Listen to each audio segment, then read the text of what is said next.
En Europa nos dicen permanentemente que no se puede. Esa es una de las razones por las que nosotros nos llamamos Podemos, para decir claro que se puede hacer las cosas de otra manera. Y hay experiencias en América Latina de las que claro que podemos aprender muchas cosas para defender nuestra soberanía nacional y nuestra dignidad como españoles y como europeos.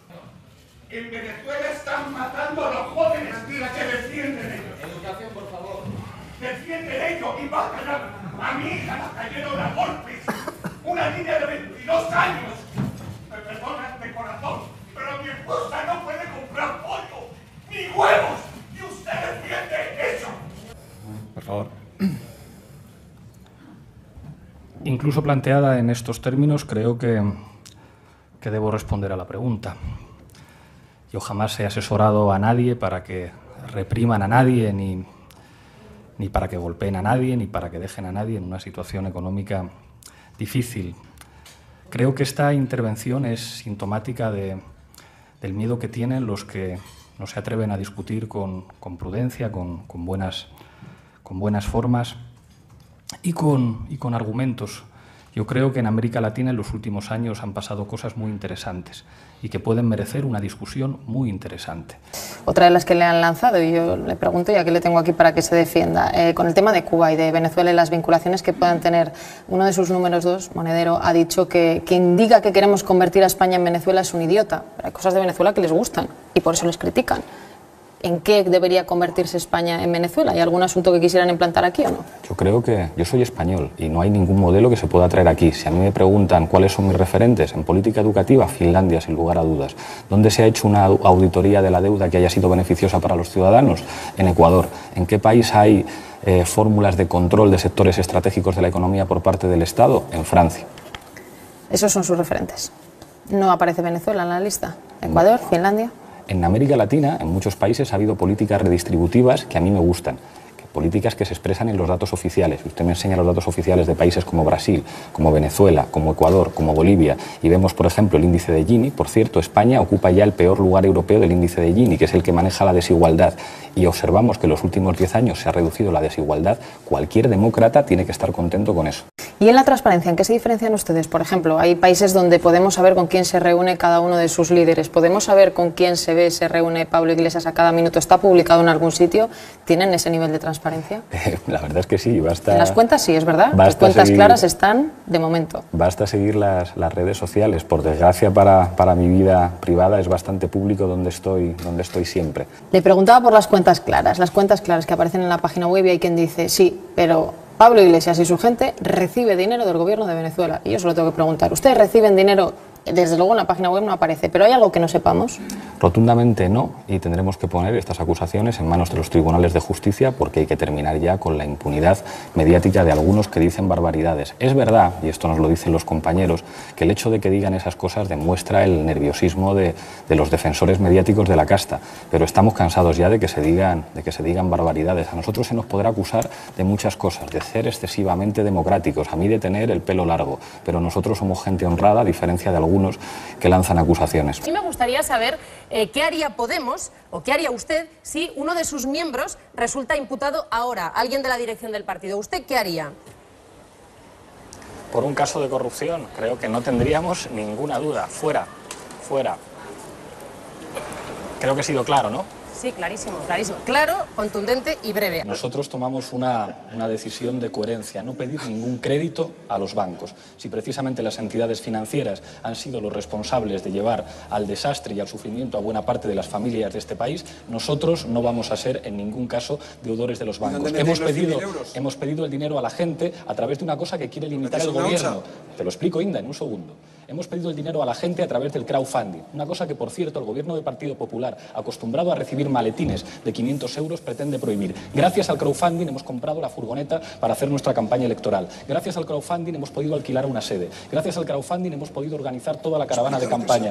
En este país hay aeropuertos sin aviones y en este país hay muchas familias que no llegan a fin de mes. Y efectivamente los jueces tendrán que decir muchas cosas. Entre otras, han puesto en la cárcel al responsable de la tesorería del Partido Popular. Eso lo han dicho los jueces. En nuestro país se ha creado algo que nosotros llamamos la casta. La casta, que es ese pequeño grupo de minorías enormemente privilegiadas que asumen el control de todos los poderes económicos y políticos a través de las puertas giratorias que permiten que alguien que ha sido presidente del gobierno porque los ciudadanos le han votado termine en consejos de administración de grandes empresas. Y eso hace que los ciudadanos se pregunten, pero bueno, ¿usted está gobernando para defender mis intereses o para defender los intereses de quienes han hecho que usted sea millonario, pagándole los favores administrativos que usted hacía cuando era presidente? Eso es corrupción estructural, aunque sea legal. Es legal que en nuestro país alguien, después de haber ocupado un cargo público de primer nivel, termine como consejero en una gran empresa, en una gran multinacional. Eso es un secuestro de la democracia y es algo muy triste, que humilla la historia de nuestro país como españoles, que alguien como Felipe González pues se haya convertido en última instancia en un mayordomo de los ricos y no en un socialista, que es lo que debería ser. La corrupción es un régimen que permite que 20 personas tengan la misma riqueza que 14 millones de personas. Eso es, por definición, un régimen corrupto. Al mismo tiempo que se utilizaba el dinero de los españoles para rescatar a los bancos, se permitía que la policía, un recurso público de todos los ciudadanos, echara de sus casas a familias porque no podían hacer frente al pago de hipotecas que se habían contraído mediante condiciones abusivas. Eso es una humillación para los españoles. Queremos que los ricos paguen impuestos, queremos hacer una auditoría pública de la deuda y una reestructuración de la misma, que es lo que están recomendando los economistas más sensatos. Lo primero que hay que decirle a Merkel: si usted quiere gobernar en España, se presenta usted a las elecciones, porque nosotros somos un país soberano y lo que hace España lo deciden los españoles. Y el Tratado de Maastricht impuso unas condiciones que contribuyeron a convertir nuestro país en una suerte de protectorado, al servicio de los intereses alemanes. Eso le diría: usted es tan presidenta de Alemania como en España el presidente de España. Y si la responsabilidad de Estado implica hacer una auditoría pública de la deuda y apostar por políticas para que aumente la demanda y para que aumente el bienestar, usted lo tendrá que entender, señora Merkel. A mí me parece muy bien que usted defienda a los alemanes, pues nosotros vamos a defender a nuestros ciudadanos. Y eso no implica salir de la Unión. Eso supone decir que la Unión Europea no puede servir más a poderes financieros que no ha votado nadie, porque nadie controla el Banco Central Europeo, que dirige la política monetaria. Y los demócratas entendemos que las decisiones que afectan a las cosas de comer de todo el mundo tienen que estar bajo control ciudadano, no bajo control de fondos buitres o bajo control del Fondo Monetario Internacional, cuya presidenta cobra 340.000 euros al año, al tiempo que dice que tiene que bajar el salario mínimo en España. Eso es lo que pensamos los demócratas. Señora Merkel, usted estará muy acostumbrada a tratar con gobernantes que se ponen de rodillas ante usted. Pues bueno, esas cosas pueden cambiar y puede haber gobernantes que obedezcan a la gente de su país y no a usted. Deduzco dos cosas: impago de la deuda y vuelta a la peseta. ¿Es así? No. La política no son dos opciones. La política no es o tienes que hacer las cosas que están empobreciendo a tu población o el apocalipsis, que es lo que plantean algunos. La auditoría de la deuda la han hecho muchos países, Argentina sí, pero también Rusia, que no es nada de izquierdas, y también Ecuador. Y en general, a quien hace una reestructuración y dicen: miren, una parte de esta deuda es ilegítima, porque se ha contraído contra los intereses de los ciudadanos y además no se puede pagar, porque todos los economistas saben que hay deudas que no se pueden pagar. Eso aprendimos de América Latina. Entonces vamos a reestructurarla. Y ustedes, señores acreedores, se ponen a la cola y van a cobrar lo que les corresponda. Pero entiendan ustedes que por delante de sus intereses tiene que estar que la gente en mi país no sea pobre y pueda llegar la nevera. Y esto lo han hecho en muchos países y es una medida muy razonable. Y el planteamiento con respecto al euro no puede ser: o aceptamos unas condiciones injustas o volvemos a la peseta. ¿Por qué no podemos tener un debate democrático para que haya instrumentos de control democrático de la moneda única? ¿Por qué tenemos que entregar todos los elementos soberanos por los que la gente vota? ¿Por qué no podemos tener esa discusión en Europa? Hay cosas que no son de izquierdas ni de derechas. Hay cosas que no tienen que ver con partidismos, que tienen que ver con la decencia, con ayudar a la gente y acabar con los desahucios en España,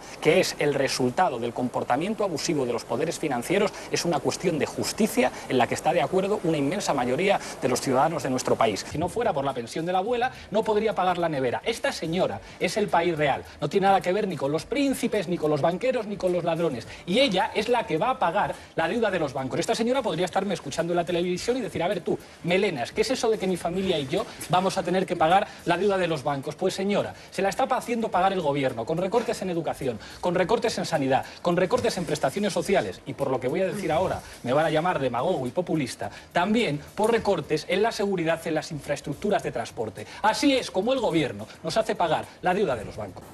Otra de las críticas, Irán. Usted tiene un programa que hace una productora y que se emite en una televisión, vamos a explicar, que se llama Hispan TV, financiada por el gobierno de Irán y que se puede ver a través de internet, pero que se hace aquí. En ese canal las mujeres tienen que ir con velo. Alguien que defiende tanto las libertades como Pablo Iglesias en su programa y sus propios portavoces, ¿no le incomoda, le da igual, le parece bien que el velo sea obligatorio, sí o no? El director de ese programa soy yo, y a ese programa vienen muchas mujeres y ninguna mujer que viene a mi programa lleva el rostro cubierto, y el director de contenidos de ese programa soy yo. Es un programa en el que hemos hablado de cuestiones que tienen que ver con los derechos civiles de las mujeres, con los derechos civiles... Así que no le gusta el velo obligatorio. Evidentemente no, vamos, estaría bueno. ¿Cuánto les ha costado la campaña? Unos 150.000 euros más o menos. Dígame también si habrá pacto o no con Izquierda Unida. Estos días, en fin, todos los rumores apuntan a que sí, a que podría haber acercamiento porque Izquierda Unida no ha salido demasiado beneficiada. ¿Va a haber o no? Hay que abrir un proceso en el que el protagonismo lo tiene que tener la gente. Esto no es que yo llame a Cayo Lara y nos pongamos de acuerdo si nos vamos a cenar en un restaurante. ¿Ha hablado con él, por cierto? No. ¿No han hablado desde el domingo? He hablado con Billy Meyer, no he hablado con Cayo Lara. Esto será una cosa que tendrá que discutir la gente y que tendrá que discutirlo desde abajo. Y si se encuentran espacios de confluencia, no solo con fuerzas políticas del campo democrático, como es el caso de Izquierda Unida, sino con movimientos sociales y ciudadanos, eso tendrá que ser un proceso de protagonismo popular. Quien piense que los pactos son que nos vamos a cenar a un restaurante, jefe de un sitio y jefe de otro, está entendiendo que somos vieja política. No somos vieja política, se acabó esa cultura. Nosotros no vamos a hacer política así. ¿Con el PSOE hay algún tipo de posibilidad de acercamiento? Porque el otro día también Villarejo decía que, hombre, se pueden acercar si el PSOE cambia sus planteamientos actuales. Ningún sectarismo, yo digo lo que decía Julio Anguita, programa. Si el PSOE está de acuerdo con hacer una reforma fiscal para que paguen los ricos, ningún problema. Si están de acuerdo con hacer una auditoría de la deuda, ningún problema. Si están de acuerdo con prohibir las puertas giratorias, ningún problema. No hay ningún sectarismo. Nos preguntan si somos españoles, y yo digo que sí, pero yo estoy harto de una concepción de España agresiva. Una concepción que diga a los demás qué lengua tienen que hablar o de qué nación se tienen que sentir. Yo pienso que España es un país de países, es un país de naciones. Y cuando se nos plantea qué es lo que habría que hacer, nosotros decimos derecho a decidir sobre todas las cosas. Por eso apostamos por un proceso constituyente. Aquí nosotros hemos dicho que el futuro de Cataluña lo tendrán que decidir los catalanes. Yo siempre he dicho que no quiero que Cataluña se vaya, que no me gustaría una Cataluña fuera de nuestro país, pero que quién soy yo para decirle a los catalanes lo que tienen que votar. A mí me parece bien que se vote, a mí me parece bien que se pregunte a la gente, me parece bien que los catalanes puedan decir lo que opinan y yo no soy quien para decirle a un catalán lo que tiene que ser, eso tendrán que decirlo los catalanes. ¿El dato de la EPA conocido hoy es bueno o malo para Podemos? Bueno, yo creo que los datos de empleo que venimos conociendo en los últimos años no son buenos. Se crea muy poquito empleo, seguimos teniendo un nivel escandaloso de parados, disminuye la población activa y el poco empleo que se crea en condiciones precarias inaceptables. Y una cosa más, una persona a la que le ofrecen un trabajo para cobrar 300 euros por 8 horas, ¿usted qué le diría? ¿Acepta el trabajo y entra en el sistema o recházalo, cobra el paro y espera a que venga algo mejor? Hombre, yo creo que a nadie se le puede plantear que se pueden vivir con 300 euros al mes. Por desgracia, en nuestro país hay mucha gente que tiene que aceptar trabajar por 300 euros al mes, pero eso es una barbaridad. Si algo nos trajeron las constituciones posteriores a la Segunda Guerra Mundial, a la que nuestro país, a ese espíritu constitucionalista de posguerra, se incorpora en el 78, es que el trabajo era la garantía de la dignidad. Cuando uno trabaja se supone que tiene una serie de necesidades básicas cubiertas. Que eso se altere hace desaparecer Europa como espacio en el que el trabajo es una garantía de acceso a los derechos sociales. Cualquier persona que nos esté oyendo sabe que no se puede vivir con 300 euros al mes. Pablo, pero entonces a las multinacionales, si van a crear empleo, ayudas no. A las pequeñas y medianas empresas y emprendedores sí, multinacionales no.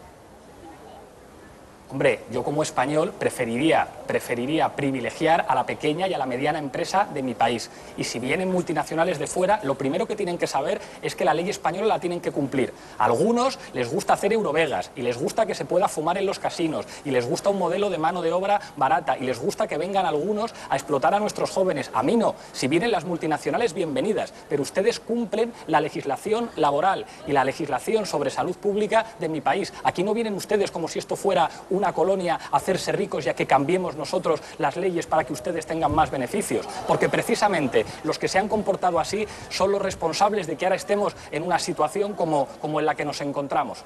No puede ser que un país que ha construido las infraestructuras fundamentales que han utilizado para enriquecerse las empresas energéticas asista impasible a que haya cientos de miles de españoles a los que el invierno se les corte la calefacción y se les corte la luz. El artículo 128 de la Constitución permite a un gobierno tomar el control de una empresa o grupo de empresas cuando éstas estén llevando a cabo prácticas oligopólicas en contra de los intereses de los ciudadanos. Bastaría con aplicar la ley. Es triste haber llegado a un punto en el que defender que se aplique la Declaración Universal de Derechos Humanos que han firmado la mayor parte de los países del mundo se haya convertido en algo tan radical. No sé si tendré la oportunidad en Europa de hablar de ETA. Si hablara de ETA, diría que el terrorismo ha producido un enorme dolor en nuestro país. Eso es indudable. Pero también diría que tiene explicaciones políticas, porque si no tuviera explicaciones políticas no se entendería por qué el gobierno de Felipe González se sentó a hablar con ETA, no se entendería por qué el gobierno de José María Aznar se sentó a hablar con ETA, no se entendería por qué el gobierno de Rodríguez Zapatero se sentó a hablar con ETA. Hablar de un problema y tratarlo de analizar políticamente no implica estar de acuerdo con él. Yo puedo hablar del cáncer, y hablar del cáncer no implica que yo esté de acuerdo con el cáncer. Si tuviera que hablar de lo que significó el ejército republicano irlandés en la relación entre Irlanda y el Reino Unido, de lo que significó ETA, teniendo claro mi rechazo y mi condena hacia actos que arrebataron la vida a cientos de personas, trataría de comprender las claves políticas fundamentales, que es, como todos los hombres de Estado de nuestro país han reconocido, la clave para superar los problemas políticos y avanzar hacia soluciones democráticas. Ha habido muchas críticas un poco de si usted ha justificado o no todos los asesinatos de ETA por motivos políticos, y me gustaría un poco que explicara si se han malentendido sus palabras o si va a utilizar la tribuna del Parlamento para pedir esto a ETA y, en su caso, si contempla dimitir o no. Gracias. Diré una sola frase para impedir que se hagan titulares malintencionados. Podemos condena la actividad de ETA. No hay frase posterior y no hay frase anterior. No puede haber otro titular. Dicho esto, les pediría que leyeran el conjunto de la respuesta a una pregunta que hice el otro día en el Hotel Ritz y tengo que lamentar la falta de responsabilidad y la imagen exterior que han dado algunos medios de comunicación españoles, actuando de una manera que representa una humillación para la noble profesión del periodismo, intoxicando, mintiendo y difamando. Algunos no quieren hablar de pobreza, algunos no quieren hablar de austeridad, algunos no quieren hablar de corrupción, algunos solo quieren desviar la atención y utilizar el insulto, la calumnia y la infamia como forma de hacer política. Y creo que los trabajadores del periodismo en nuestro país no se merecen líneas editoriales que les coloquen en esa posición. Nuestros planteamientos han sido siempre muy claros, inequívocos y no generan lugar a ninguna duda. Entiendo que la pregunta ha sido respondida. Una cosa, a mí no se me olvida la portada que sacasteis en tu periódico, en la que criminalizabais a 5 dirigentes estudiantiles, señalando que eran malos estudiantes. Yo fui activista estudiantil, no me perdía ni una asamblea y ninguna huelga, y terminé la carrera con 13 matrículas de honor y con premio extraordinario de licenciatura. Y soy profesor titular a tiempo parcial, exactamente igual que tú. ¿Cuántas matrículas tuviste tú, Maruenda? Esto no te lo voy a contestar porque tú eres un grosero, que dijiste lo que dijiste. ¿Cuántas matrículas tuviste? Mira, yo soy profesor titular como tú, muy bien, perfecto. No voy a entrar en este debate con una persona que dijo la grosería que digo. Todos los candidatos de Podemos hemos firmado un protocolo según el cual todos tendremos que viajar en clase turista, y de esos 8.000 euros brutos que cobran los diputados europeos solamente podremos quedarnos los eurodiputados de Podemos con 3 salarios mínimos españoles, es decir, 1.930 euros al mes. Nos parece una vergüenza que algunos estén cobrando 8.000 euros y viajando el business al tiempo que toman decisiones que implican que la gente normal tenga que cobrar 640. 8.000 euros, eso en el caso de los que no hacen chanchullete para asignarse Claro, el salario del asistente. Y por supuesto, en el decálogo que hemos firmado queda absolutamente prohibido formar parte de consejos de administración mucho tiempo después de haber terminado de ocupar el cargo público. País, te he dicho cuánto gano yo, cuánto ganas país, tú, cuánta pasta te metes al mes. Pero dímelo, ¿cuánta te metes al mes? Déjale contestar, por favor, Pablo. Mi hora de trabajo es mucho más barata que la tuya, eso te lo aseguro. ¿O no, Rojo? Y tu mayordomo también, ¿verdad? Quería saber qué le parece que una institución en la que usted va a participar, como el Parlamento Europeo, tenga un fondo de pensiones gestionado a través de una SICAV en Luxemburgo, y si usted personalmente tiene intención de renunciar a la pensión que le garantiza el Parlamento Europeo como eurodiputado. Gracias. Muchas gracias por la pregunta. Respecto a la primera cuestión, nos parece una barbaridad. Las SICAV son sociedades pensadas para que los ricos no paguen impuestos, y es terrible que una institución pública pueda contribuir a financiar planes de pensiones ideados para defraudar al fisco. Que exista la SICAV tiene una traducción muy clara: se cierran hospitales, se cierran escuelas, disminuyen los subsidios de paro. Es inaceptable. Quiero decir a este respecto, porque no quiero eludir la cuestión, que efectivamente, no solamente yo, sino todos los eurodiputados de Podemos firmamos un protocolo en el que asumiríamos renunciar a los planes de pensiones que puedan implicar un privilegio respecto a los que podrán recibir los ciudadanos o los trabajadores en nuestro país. Una televisión pública llamada Telemadrid hizo encargos por valor de 2,7 millones de euros en apenas 2 años a El Mundo Televisión. Lo que ocurría con esas televisiones es que llegaban unos señores, cogían las televisiones públicas, hacían que se forraran sus amigos, como en el caso de Canal Nou. ¿Os acordáis de la visita del Papa? Las televisiones públicas de Galicia y Cataluña se gastaron 800.000 euros. Por la misma visita, la televisión de Valencia, 14,5 millones de euros. De esa operación se beneficiaron Pedro García, Francisco Correa, Pablo Crespo y Álvaro Pérez el Bigotes. Los corruptos, los sinvergüenzas que han robado lo de todos, son los que dicen ahora que lo público no funciona. Lo que ocurre aquí es que a algunos les gusta mucho ganar dinero, los que no publican sus nóminas, y vivir a costa de todo el mundo. Eso es lo que pasa. Era jovencito, en las manifestaciones a veces insultábamos a la policía.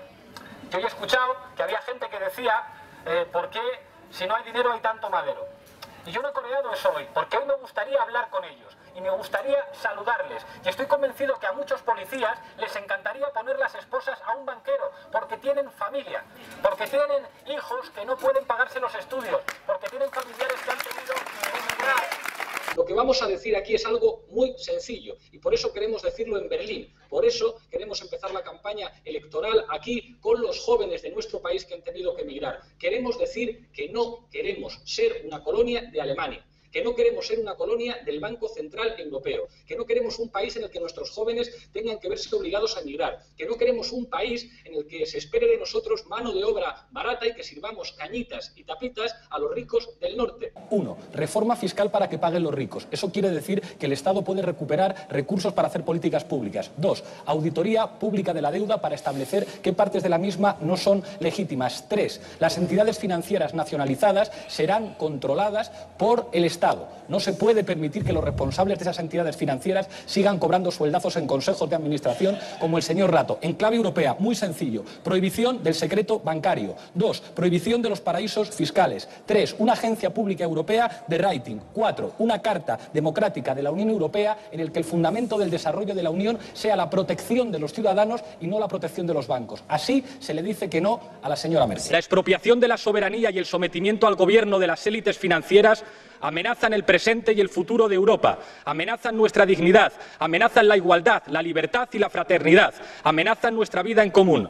La creación de nuevas instancias supranacionales no tiene que pagarse al precio de incapacitar a la ciudadanía. Nuestros pueblos no son menores de edad, ni colonias de ningún fondo de inversiones. No conquistaron y defendieron su libertad para entregársela a una oligarquía financiera. A las elecciones al Parlamento Europeo le vistieron de granjero y le subieron encima de un tractor para tratar de expresar que estaba cerca de los agricultores españoles, uno de los políticos más ricos de nuestro país, que ahora va a ser seguramente comisario de Energía y va a tener que renunciar a sus acciones en empresas petroleras que sin embargo pudo mantener mientras fue ministro en España. Y que estos señores que visten a un millonario de granjero nos llamen a nosotros populistas es una cosa llamativo. Es muy divertido ver también... ¿Te duele que te llame populista?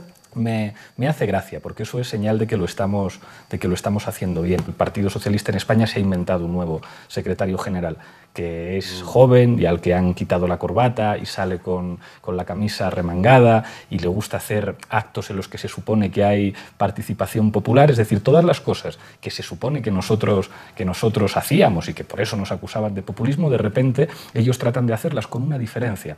Nosotros somos ciudadanos haciendo política y es verdad que podemos tener falta de experiencia en la gestión de lo público, pero es algo enormemente cómico ver a un político profesional tratando de parecer una persona normal. El problema está en su campo, no en el nuestro.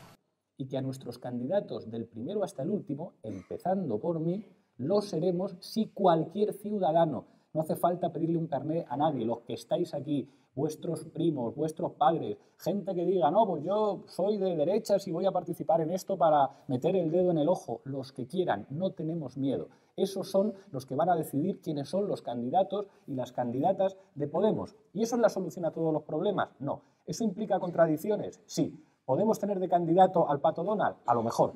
Pero, entre el Pato Donald y Mariano Rajoy, puede ser que es que no estamos preparados para hacer política. La que está preparada es la de Relaxing Cup of café con leche. Claro, es así. Cuando os insulten, cuando griten, cuando mientan, cuando difamen, sonreíd, porque vamos a ganar.